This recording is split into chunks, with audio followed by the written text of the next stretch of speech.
நடிகை கௌரி கிஷன் தான். இவங்க அதர்ஸ் படத்தோட ப்ரமோஷனுக்கு ரிப்போர்ட்டர சந்திச்சாங்க. அப்ப அங்க அவங்ககிட்ட கேட்கப்பட்ட கேள்விகள் தான் பெரிய ஒரு சம்பவத்த உருவாக்குச்சுன்னே சொல்லலாம். அதாவது ரிப்போர்ட்டர் வந்து நடிகர்கிட்ட வந்துட்டு, "நீங்க கௌரி கிஷன வந்து தூக்கிலாம் சுத்துனீங்கல்ல, அவங்களோட வெயிட் என்ன?" அப்படின்ற மாரி கேட்டிருப்பாப்ல. அப்ப வந்து அந்த டைம்ல வந்து கௌரி கிஷன் வந்து கரெக்ட்டா யூகிக்க முடியல. அவங்க அமைதியா விட்டுட்டாங்க.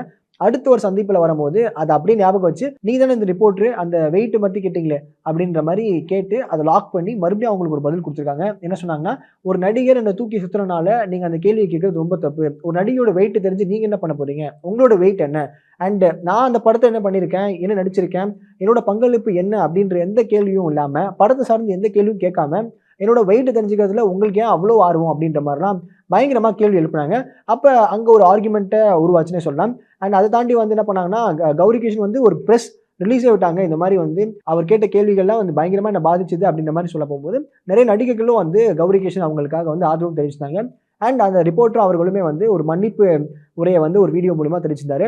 அண்ட் இங்க நெறைய பேர் என்ன சொன்னாங்கன்னா, ஒரு நடிகையோட வெயிட் வந்து அந்த படத்துக்கு எந்தவித சம்மந்தமும் இல்ல. அத கேட்டு நீங்க ஏன் வந்து ஒரு படத்தோட ப்ரமோஷன்ல உங்களுடைய ஒரு வியூஸ்க்காக, லைக்ஸ்க்காக ஏன் இப்படிலாம் கேள்வி கேட்கிறீங்க? அப்படின்ற மாரி நெறைய எதிர்ப்புகள் வந்துச்சு.